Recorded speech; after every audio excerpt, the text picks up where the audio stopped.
बहन के मन में बिल्कुल भी डर नहीं था। सारा धन ले लिया और अब भाई की लाश को ठिकाने लगाने लगी।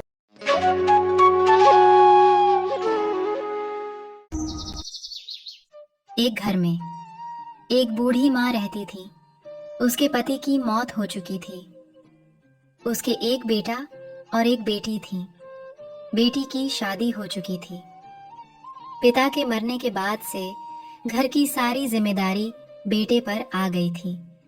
इसलिए बेटे ने शहर में जाने का निर्णय लिया और माँ का आशीर्वाद लेकर शहर आ गया। ऐसे ही समय निकलता गया। बेटे ने खूब धन कमा लिया। अब घर लौटने का सोचा।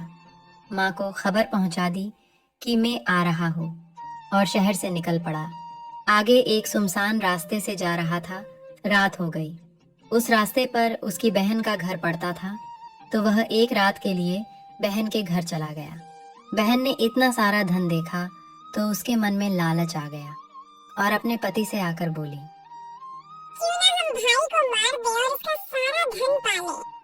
पागल हो गई है क्या तू? लालच तेरे मन में होगा, मेरे मन में नहीं। ऐसा कहकर उसका पति तो सो गया, पर बहन के मन में तो लालच आ ही गया।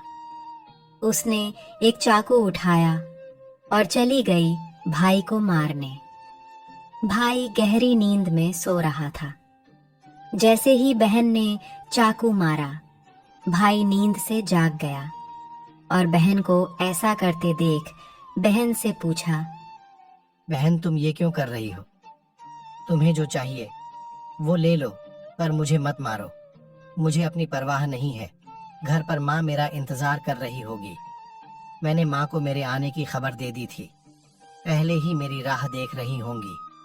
मुझे कुछ हो गया तो उनका क्या होगा? उनका आखिरी सहारा मैं ही हूँ। तुम भी उसी माँ की बेटी हो, ये कैसे भूल गई आज?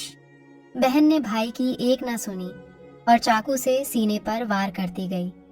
अब वह मर गया था। बहन के मन में बिल्कुल भी डर नहीं था। सारा धन ले लिया और अब भाई की लाश को ठिकाने लगाने लगी।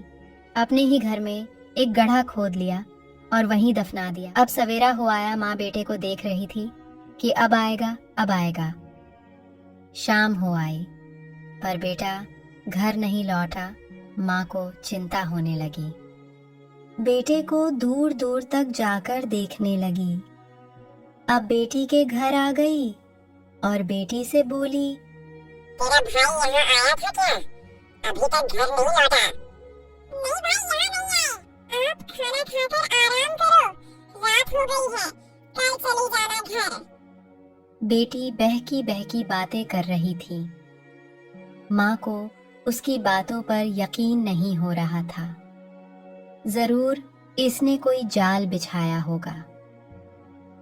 माँ का मन बेचैन हो रहा था। बूढ़ी माँ की बाबा श्याम पर पूरी श्रद्धा और विश्वास था कि वो मेरे बेटे को कुछ नहीं होने देंगे। बाबा, मैं आपकी पूजा करती हूँ, आप पर विश्वास करती हूँ। मेरे बेटे के साथ कोई अनहोनी मत होने देना। ऐसा कहकर वो बूढ़ी माँ सो गई। उसको एक सपना आया कि उसके बेटे के साथ क्या क्या हुआ है। कैसे उसकी ही बेटी ने बेटे को चाकू से मारा और घर में गड्ढा खोदकर मिट्टी में दबा दिया। सवेरा हो गया। बूढ़ी माँ का सपना टूटा। मन घबरा गया और वहां उस जगह गई जहां बेटे को दफनाया था। वहां जाकर मिट्टी को हटाने लगी। जैसे ही बेटे को देखा तो चीख पड़ी। माँ की चीख सुनकर बेटी भी वहां आ गई। माँ रोते रोते बेटी से कहने लगी, मेरे बेटे को मारकर क्या मिला तुझे? जिस धन के लिए तूने अपने ही भाई को मारा है, वो धन कब तक टिकेगा? तेरे पास जो तूने मेरा आखिरी सहारा भी छीन लिया, मेरे से मैं अब किसके लिए जीऊंगी? हे ईश्वर, मुझे मेरा बेटा लौटा दो। बाबा, आप मेरे साथ ऐसा नहीं कर सकते। मेरा एक ही सहारा था, उसे भी अपने पास बुला लिया। अब मैं भी जीना नहीं चाहती इस दुनिया में। ऐसा कहते कहते उस चाकू को उठा लिया। तभी अचानक से एक रोशनी दिखी। वो रोशनी बेटे के सीने में चली गई और बेटा जिंदा हो गया। माँ बहुत खुश हो गई, बेटे को सीने से लगा लिया और ईश्वर से कहने लगी, बाबा, आपने मेरी आस्था की लाज रख ली, मुझे मेरा बेटा लौटा दिया। आपको हमारी ये कहानी कैसी लगी? कमेंट बॉक्स में ज़रूर बताएं।